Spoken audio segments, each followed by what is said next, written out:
Afternoon conference. I have to say to you, the last time I was out campaigning with Joanna Baxter, we were in Arran, an island off the west coast of Scotland where Joanna was our outstanding candidate. We campaigned there all day long, and that morning she had tripped and fallen, and she was complaining of a sore leg. She campaigned all that day with a broken leg, and the next morning was put in a cast. So can we hear it for Joanna Baxter? That's commitment.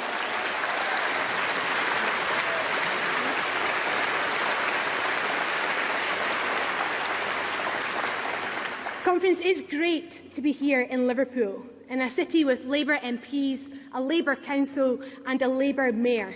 And I'm hoping that next year we can celebrate when this city elects Steve Rotherham as Labour's first Metro Mayor for Liverpool.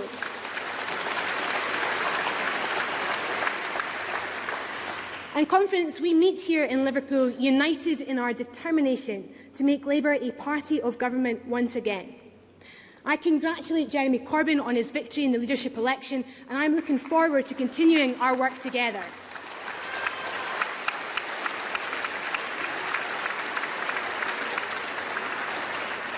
Together we will unite our party in Scotland and across the United Kingdom to deliver the change that we all want to see.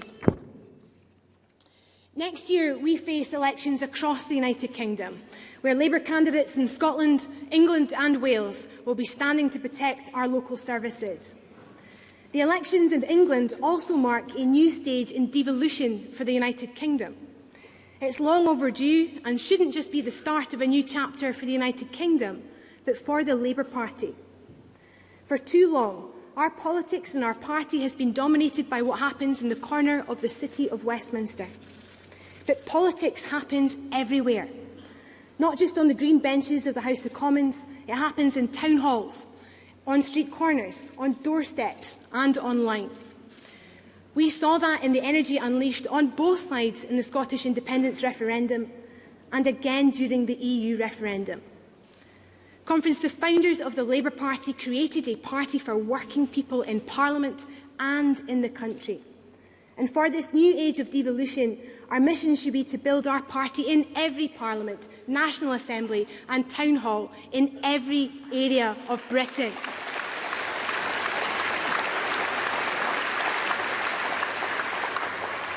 The route to victory for the next Labour government will not just run through Westminster.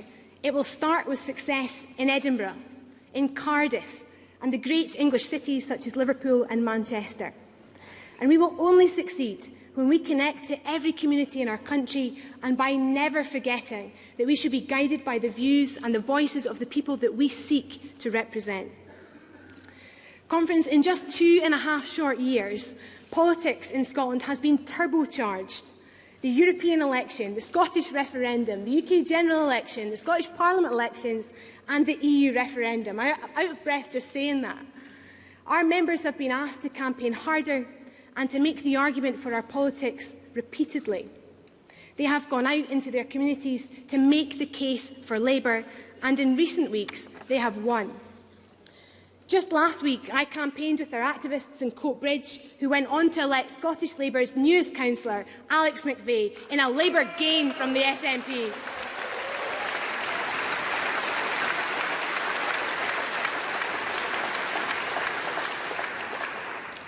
So when people say that the Scottish Labour Party can't win elections, I say look to our victories in Coatbridge and in Fife and in Ayrshire this summer. So together, let us all show our gratitude to the Scottish Labour activists who have put in a shift over the last 2.5 years, made the case for our politics and kept alive the vision of a fairer Labour Scotland.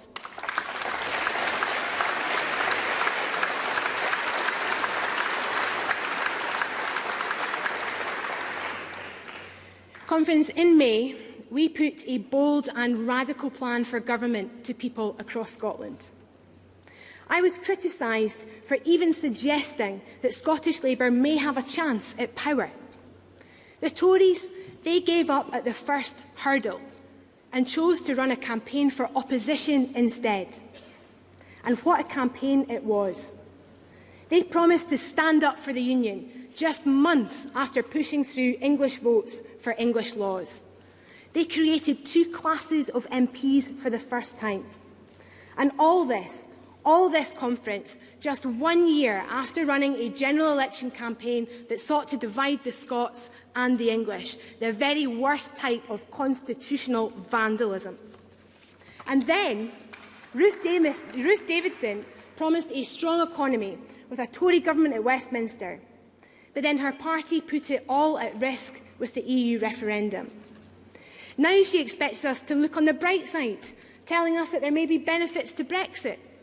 And she did what Scotland could scarcely afford. She used the same divide and rule politics of David Cameron to reopen those divisions between yes and no. So don't let Ruth Davidson ever tell you again that the Union is safe in Tory hands.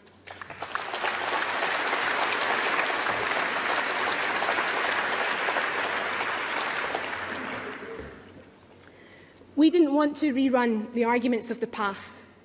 We wanted to put Scotland's future first. And our belief at this election was clear, that to meet the challenges we face and to fund our public services, people need to pay their fair share. It's an idea rooted in that simple socialist principle, from each according to his ability to each according to his needs. We put forward a case for progressive taxation, a penny on income tax and a 50p tax rate for the most well-off. It's still our policy, because with the cuts coming down the track from Holyrood, local government in Scotland is set to lose £1 billion over the course of this Parliament. Our health service is already beginning to show signs of strain as hospitals across the country face cuts or closure. In hospitals in Glasgow, Paisley and Greenock, services for children, for pregnant women and the elderly are being cut back. And when it comes to our schools, the SNP government continue to refuse to protect the education budget. Conference, I accept what Nicola Sturgeon says about these cuts coming from Westminster. I don't question that. What I do question is her refusal to do anything about it, to meekly pass on those cuts or even double down on them. Leadership does not mean marching to London to make your point, but refusing to take the tough decisions when you are at home. It doesn't mean blaming someone else for your problems. And it certainly doesn't mean demanding power and then refusing to act.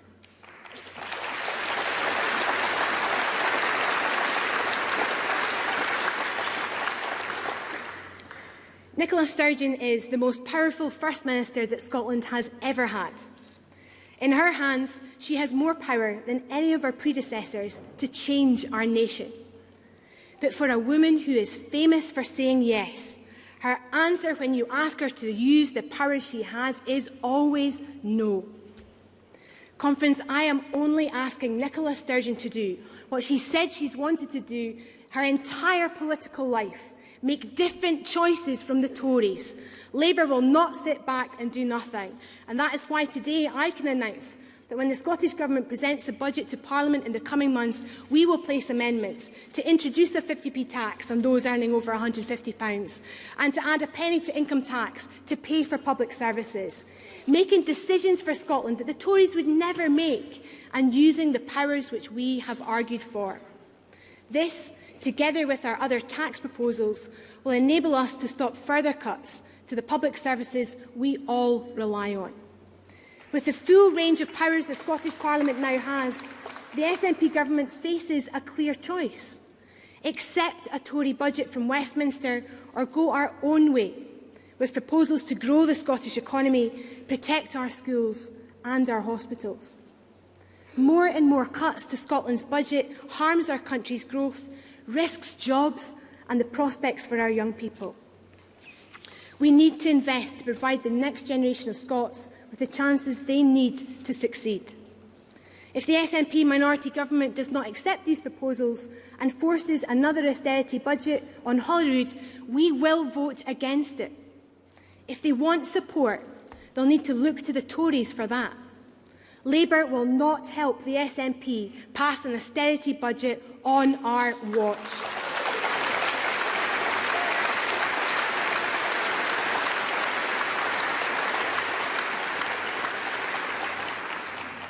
Conference, Labour fought for devolution in the first place, so that Scotland could set its own direction inside the United Kingdom. And, with Labour, we want the Scottish Government to be a force for change in our land. That is what Labour governments do when they are at their boldest best.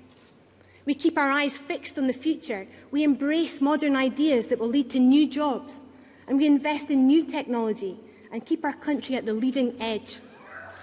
In 1945, Attlee's government said to the country, "Let us face the future." And Donald Dewar, on the day he opened the Scottish Parliament, said that place was a voice to shape Scotland, a voice for the future. He was right. So many of our country's greatest achievements have been because of Labour governments, and we should be proud of them. They need to inspire us and drive us forward. That means having answers to the challenges of the future and responding to the changes in our economy. But today, the Scottish Parliament debating chamber is more likely to be alive with debates about the Constitution than it is with ideas that will shape the 21st century. It frustrates and angers me that the SNP government clothes itself in progressive language but doesn't match that with action. They said they would abolish the council tax and replace it with a fairer system. Then they got cold feet. In 2015, Nicola Sturgeon told us she supported a 50p tax rate. A year later, when she had the chance to do it in Scotland, she did a U-turn. All of this time, passing on Tory budgets and then doubling the cuts when they're passed on to our communities. Conference, don't be fooled. Do not allow the wool to be pulled over your eyes. A party of the left doesn't choose to do nothing in the face of rising inequality. It doesn't make decisions that deny college places and opportunities to working class people. And it doesn't say it will protect services before the election and then stand back when they are threatened with closure soon after. Conference, here's what a progressive government does. It asks the richest to pay their fair share so we can protect public services and invest in our children's future.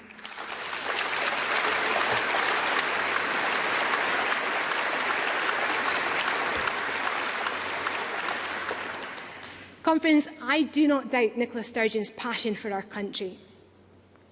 But when the choice is presented between independence or progress, she will always choose independence. Here's what she said just a week ago. Independence transcends the issues of Brexit, of oil, of national wealth and balance sheets. Can you believe it, Conference? As socialists, we know that you need to have an economic strategy to match your politics. But in the face of a £15 billion hole in our public accounts, a gap that would mean savage cuts to our public services, Nicola Sturgeon only has one answer: nationalism. Conference, that's not progressive, that is blind faith. In the course of the last 2 years, independence has gone from being the remedy to all of Scotland's problems to simply being a less risky option. Their leader at Westminster now says that the downsides of independence have to be acknowledged. And their only member of the Commons Treasury Committee said that independence would mean 5 years of cuts to get the Scottish budget into line. In the rush to find a way through Brexit, Nicola Sturgeon is being forced to face both ways, to please her supporters and to try to steer the country through a tough time. But she needs to get back to those bread and butter issues. Scotland faces enough risk and uncertainty without the Tories' reckless Brexit gamble. We do not need the risk and uncertainty of another independence referendum. And Conference, that is why we will vote against any proposal for a second independence referendum in this Parliament.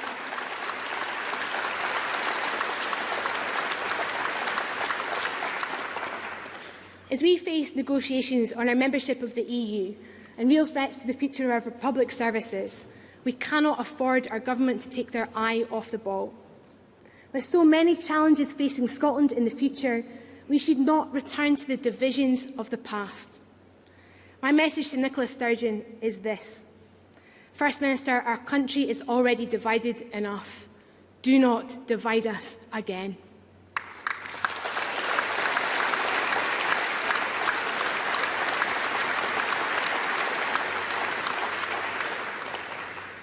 Conference, I'm an optimist.